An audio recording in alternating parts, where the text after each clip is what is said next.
magical year for SMU. And one of the names we covered when he was in high school at Midway, and Tanner Mordecai, joined by the Director of Athletics at SMU, Rick Hart, joins us, Sick on 365 Radio and YouTube 365 Sports. What's it been like on campus, Rick, with the magic and what we've seen? And I know SMU's been good the last 2 or 3 years, but what's it been like this year?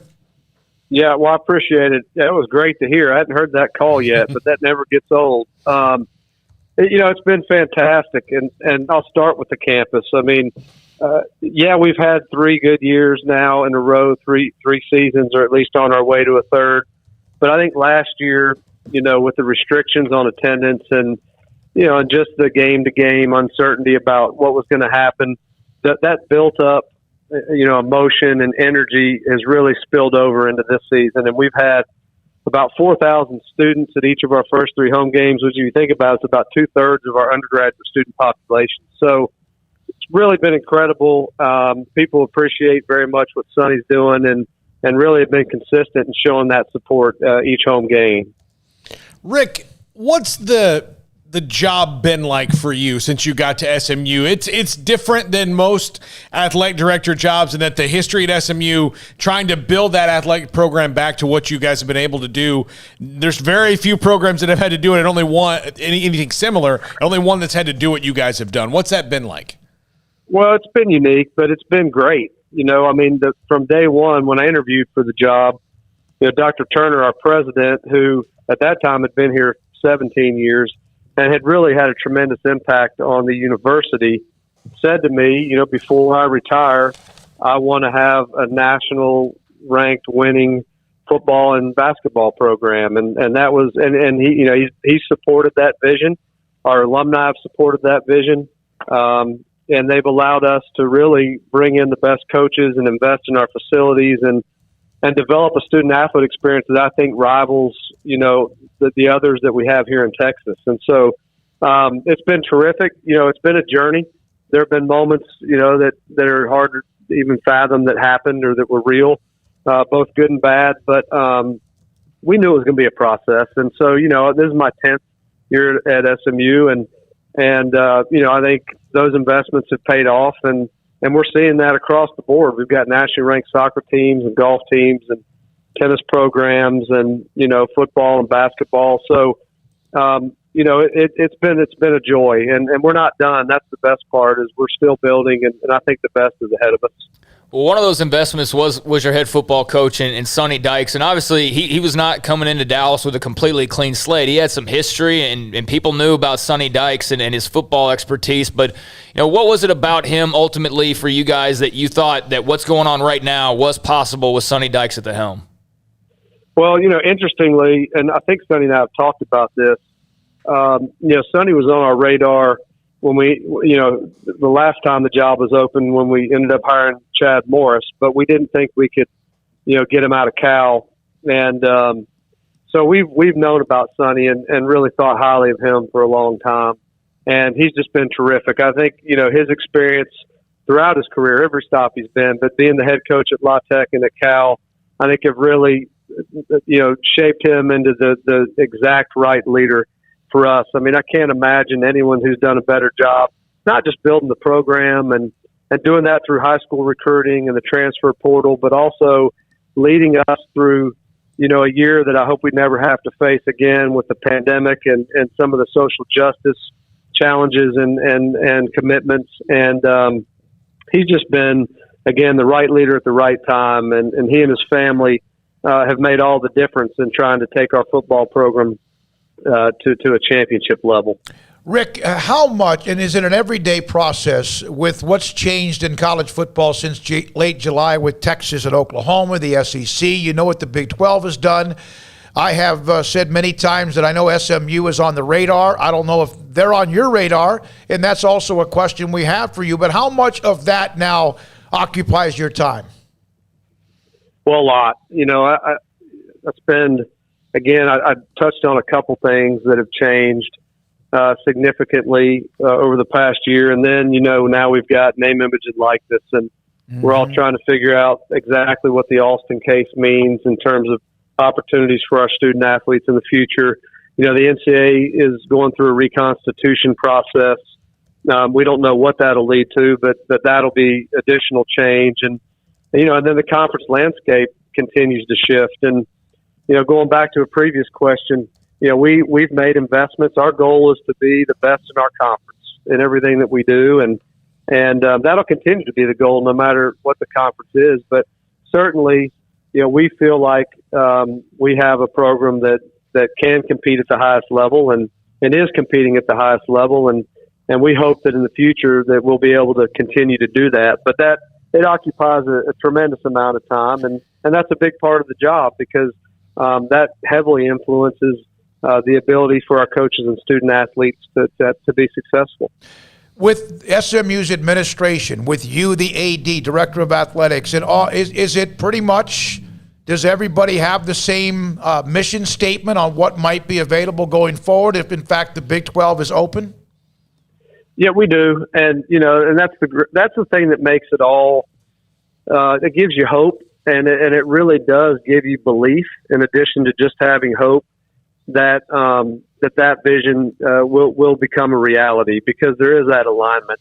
Everybody, again, I mentioned, but the president, the donors, the alumni, the coaches, and the influencers in the community. We all have that same vision and that same goal. And we're making, I think, the right investments and decisions towards that goal. And, sometimes it's just a process, and sometimes, timing matters a lot, or, what the criteria and priorities are. They shift from time to time.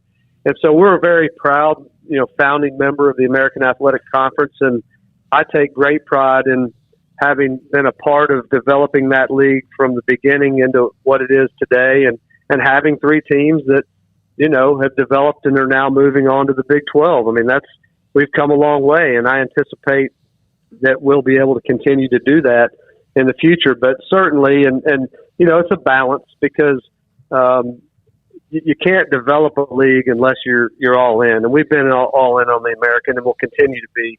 But at the same time, our commissioner's done a tremendous job of not only getting our conference where it is, but really not taking it personal and understanding that some of us, would move to other conferences if those opportunities arise. And I think that's been part of our strategic thought process as a group, as a conference. And I think it's part of what sets us apart. Rick, you are, I don't know how common this is. I would assume it's pretty rare, but you are a 3rd-generation athletic director. Your grandfather and your father was the athletic director at Florida State when I was in school there. And you've come, this is the family business, so to speak. How does that, you growing up in this, help you kind of know the history of what you need to do, plus equip you for the modern era where that job has become completely different than it was when your grandfather did it? Yeah, I think it's helped, if nothing else, osmosis. It's kind of like being a coach's kid, which I was a coach's kid too. But, just being around it, I do think just soaks into you in ways that are hard to define. But probably for me, more than that, just understanding the purpose behind it, and understanding that, it doesn't have to be a mutually exclusive occupation or vocation in terms of the educational mission, but also wanting to compete and win and generate revenues and so on. But not losing sight of that. I got an email this week from a gentleman who had looked at the Naval Academy website, saw that my grandfather, he thought he was my father, but had coached him at the Naval Academy in 64, 65, and emailed me to just pass along what a tremendous impact he had on his life as a coach, as a mentor, as a gentleman. And, that just brings you back to center. And remind you of how important it is what we do. And again, while there's a lot going on that is also important, the things we talked about earlier, at the end of the day, it's about shaping lives and positioning these young men and women for success in their communities. And that, I hope we never lose that. That's the most important part about what we do. And that was a great reminder. That's a great story. That's the year after Staubach was there to win the Heisman, wasn't it, in 1963? Yeah, Staubach. Yeah. He was there. In fact, this young man, he's not young anymore, I guess, but he said he switched from quarterback to defensive back, which is what my grandfather was coaching. And he said he did that because Roger was coaching or was quarterbacking the plebe team, and so he saw the writing on the wall. You mentioned NIL, and it's obviously changed. And my goodness, it seems like every day there's something new that student athletes are able to do. Does it matter if you're in a larger city like in Dallas and Fort Worth, or if you're in Tuscaloosa, or maybe even if it's Norman? Does a larger city area benefit NIL for a school or not? Well, we think it does, and it will. And part of that is because, this is still evolving. We're only, 70, 75 days, 80 days, whatever it is in the NIL. So it's still evolving. We're still learning a lot about it. And I think as it matures, what we're going to find, and we're already seeing some of this, is that, the corporate presence in Dallas is going to be a differentiator, because as we can tie together corporate sponsorships with SMU, mentorship, some of the other programs we have to again help position our student athletes for careers, and then we can add to that in a complementary way an NIL relationship or an NIL program or component in the Dallas community. I think it's just tremendously powerful, because a lot of our student athletes will likely continue to reside in Dallas. And hopefully those relationships will either continue or morph into other types of opportunities for them as they begin their careers. So we think it's a tremendous differentiator, and that's why our program's called BOLD. It stands for Bold Opportunities Live in Dallas, Big Opportunities Live in Dallas. Rick, you obviously with SMU, and you've mentioned your relationship and how you've helped along with others build the AC where they are now, and they've added new schools. Do you feel like sometimes when people look at the realignment or the expansion of college football and they talk about eyeballs, and we know the story with SMU as far as how much you might generate, although the fan base is very loyal, do they overlook that, or they maybe underestimate what SMU can bring to the table? I think, yes. The probably frustration for me, if I could pick one, there may be more than that, but I'll pick one for this conversation, has been just that. I think it's the short-sightedness at times, or at least the appearance of short-sightedness, to just say, well, we don't have a large alumni base like some other programs. And that's not who we're ever going to be. And by the way, that's not who the successful private schools in some of those leagues are today. And so the fact that we are in Dallas and that we can attract and retain quality coaches and staff and quality student athletes, and that we're in a hotbed of recruiting here in Dallas, and that the travel's easy, and there's 2 airports, and there are large alumni bases of other programs in the Metroplex that provide engagement opportunities, and that, we've had success outside of that model without affiliation with that brand. That brand would only catapult us, in my opinion, to be able to better leverage all the things that we currently have access to really add greater consistency to the level that we could compete at. And so, it is a frustration. And again, I'm hopeful and optimistic that as things go forward, perhaps, criteria beyond just how big your alumni base is will start to resonate.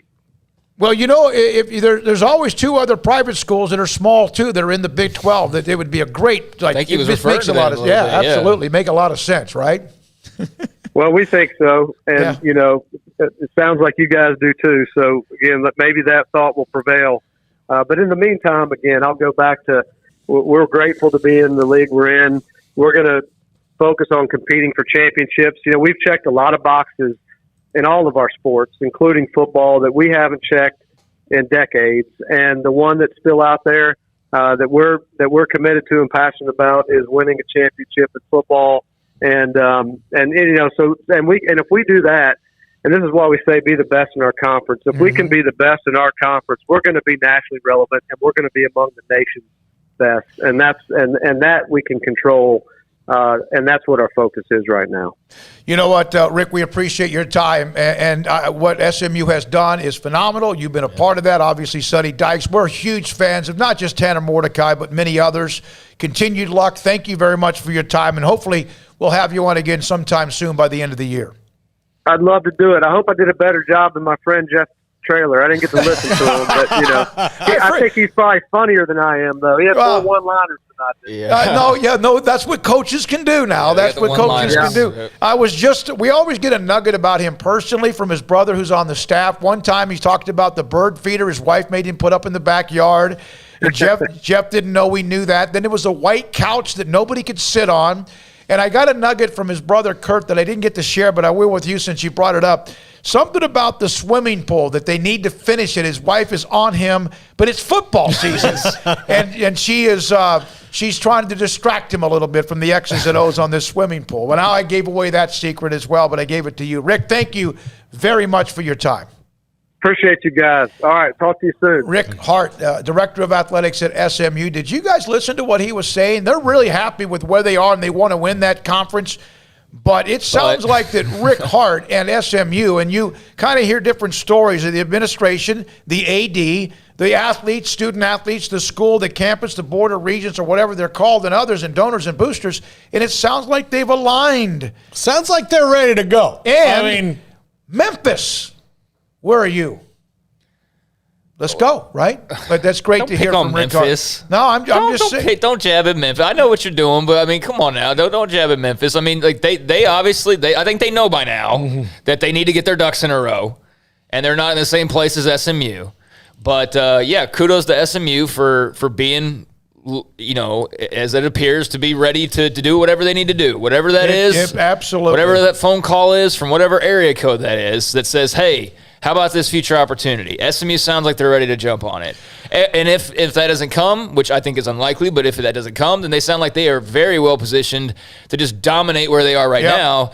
And, if you're another school. The conference is about to lose Cincinnati and Houston here pretty soon. Yeah, we haven't even talked about the way the conferences are falling apart all around the Power Fives right now. I mean, as far as like Conference USA and all of that stuff. But they sound like they're very well positioned to either stand pat and be great where they are or to, make a jump up. And if you're a school in similar footing as SMU, like a Memphis, for example, and this is something that, you want to be a part of and you don't want to miss out on because, look, there might be more realignment in the future. That wouldn't shock me, but there's only so much more that can change, quite frankly. Right. Like, once this ends, this wave, there's only so much more moving around that you can do for the foreseeable future. So, if you're not quite ready, then you better get ready because there's not an unlimited, indefinite timeline on this sort of thing. So, just to whom it may concern. Yeah, absolutely. All right, thanks to Rick Hart. Brad Sutton for setting that up for us to have great. Rick Hart on the show, the AD at SMU. It's 5